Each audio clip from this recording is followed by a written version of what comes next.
Nakapag-register ka na ba? Hindi pa? Bakit hindi ka pa registered? Parehistro ka na!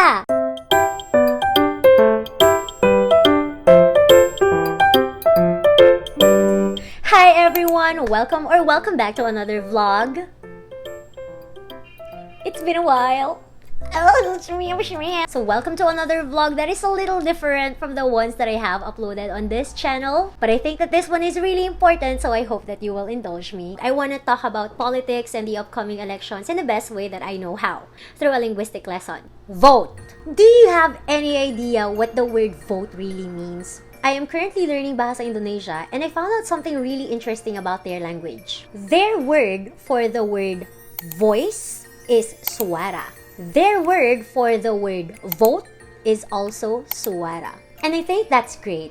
I think because of this, maybe Indonesians will have a better understanding of what casting their vote actually means. Because their vote is their voice. Karena suara niya adalah suara niya. To say something like bumoto ako, they're gonna say something like ako memberikan suara. The implied meaning is I gave my vote or I voted. The literal meaning is I gave my voice. Ako memberikan suara. Amazing. I think that's beautiful.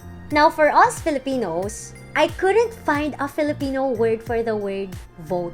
Yes, we do have the word boto, but it's just a Filipinized word, vote. Parang inadapt lang natin yung English word na vote, ginawa nating boto. Yes, we have words like ihalal, halalan, pero yun yung process. How about our vote? How about our voice?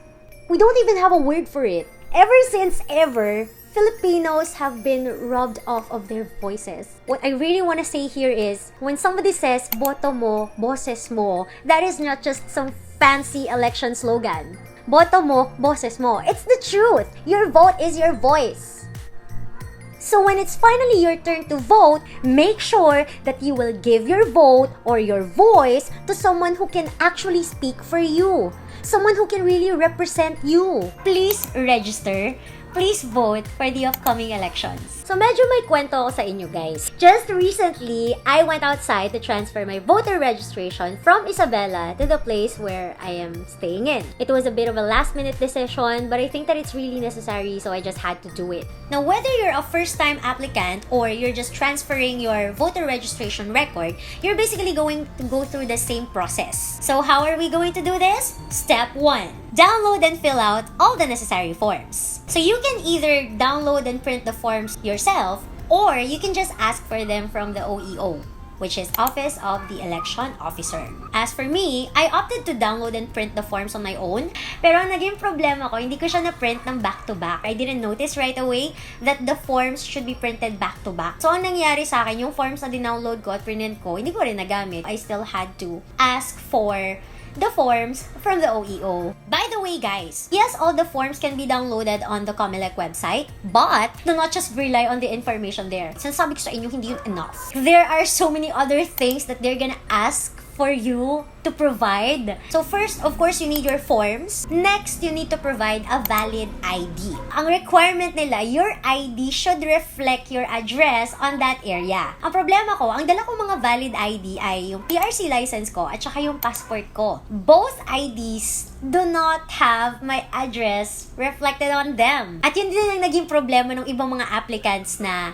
nakasabay ko. So, buti na lang guys, I brought with me all the bills. Meron akong Meralco bill, meron akong water bill, meron akong PLDT bill. So, if your ID does not reflect your address in that area, you need to bring other documents. I prepared a certification from my landlord to confirm that I have been in this area for the required number of years and months. Actually, months lang naman. You're only required to have been staying in that area for at least 6 months prior to the elections. So I prepared something like that. I also prepared my landlord's ID. I photocopied my landlord's ID and I had him sign it, just in case lang kailanganin. Also, I prepared all of my bills. Water bill, Meralco bill, PLDT bill, Lazada or Shopee, pwede rin. Make sure that the bill is addressed to you and it reflects the address that you stated on your registration form. Okay? Next, make sure that you photocopy everything. Photocopy your ID, photocopy your forms, photocopy everything. just have to be prepared because you'll never know what they're going to ask from you. So once you have all your forms prepared, step 2 would be to make an actual appearance in the OEO. You really have to make a physical appearance, guys, because you will not just be submitting your forms, the OEO will also be getting your biometrics. So that includes your photograph, your signature, and your fingerprints. Now, this will probably be your next problem. How are you going to make your appearance in the OEO? So supposedly, the process is easier nowadays because you can just schedule an online appointment. The problem is, when I tried to schedule my online appointment, it didn't work. And I could only think of 2 reasons why. Either, number 1, the system is down, or number 2, there are no more available slots for the online appointment. So, ang ginawa ko, nagbaka sakali akong mag-walk-in. And I think that that is what's going to happen to most of you out there kasi baka late kayo magpaparegister. O kasi medyo late ko nang naisip na magpa-transfer ng voter registration. So, that's my fault, my bad. So, if you're also running a bit late, you will probably have to settle with a walk-in application. And this is going to be very hard.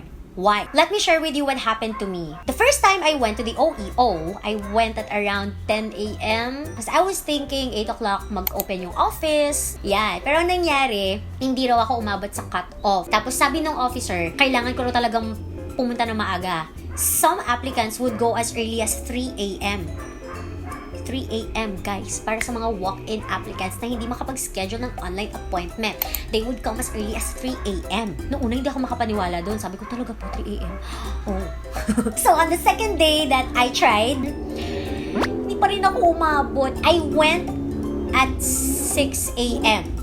One camera charge later because nalobat yung aking camera tapos medyo madilim na. But anyway, so as I was saying, the second day I went to the OEO, I went as early as 6 a.m. Tapos umabot ako na hanggang 8 o'clock sa pila hanggang sa na-realize ko na hindi pa rin ako aabot sa cut-off. Ito yung cut-off. Tapos 1, 2, 3, ako, pang-apat ako dun sa hindi umabot sa cut-off. Sobrang sad. So, I told myself, ayoko na, char. Sabi ko sa sarili ko, oh my God, this is gonna be very hard. So, on the third day of my attempt, what I did was, I went as early as 3 a.m. Kasi yung sinabi nung officer meron daw mga pumipila as early as 3 a.m. So, sabi ko, okay, let's go there at 3 a.m. Grabe guys, tapos nag-add kila ako ng tricycle. The trike that brought me home to my apartment the day before, pinakiusapan ko si kuya. Sabi ko, kuya, pwede po ba kayo bukas ng 3 a.m.? Pahatid po ako. Pabalik dun. Sabi niya, ma'am, tulog pa ako nung ganong oras. Pero pinakiusapan ko, kuya, sige na, please. Napakiusapan ko naman si kuya. Nabukasan, 2 a.m. I was already awake. Alam niyo ba guys, kung ano pang ginawa ko? So, nagpadaan ako sa 7-Eleven. Bumili ako ng breakfast ko. Kasi feeling ko, matatagalan ako sa pila at magugutom ako. So, kailangan ko kumain. Tapos, nung naihatid na ako ni kuya, sa may pila, number 33 ako sa pila. Sabi ko naman sa sarili ko, siguro naman naabot na ako sa cut-off nito. At umabot naman ako. Ang tagal kong naghintay, grabe. At in-expect ko naman na matagal ako maghihintay. So, nagdala ko ng power bank para just in case malawbat yung phone ko. I also brought a book. At syempre, yung pagkain ko. Grabe, ang hirap. Oh, ganun magparehistro. Ang daming gustong bumoto guys, ang haba ng pila, ang daming gustong magparehistro, pero hindi ma-accommodate lahat. So, kung magbabaka sakali ka lang din na mag-walk-in, gaya ng nangyari sa akin, I suggest that you come really early to the OEO. After everything, after they check your documents and they get your biometrics, they will give you this acknowledgement receipt. And then, step 3. The last step for your registration process would be to just wait for your application to be approved. Most probably naman, ma-approve yon if you didn't do any anomaly. So basically, that's it guys. That's how you're going to register or how you're going to transfer your voter registration. The same process, the only different thing is the form. Don't expect an easier process if you're just transferring your voter registration. You're gonna go through the same thing as a first-time applicant. If you're still here at the end of this video, thank you so much for watching. While you're at it, stream Only the Young by Miss Taylor Swift. Thank you so much guys for watching and see you again on our next video. Bye!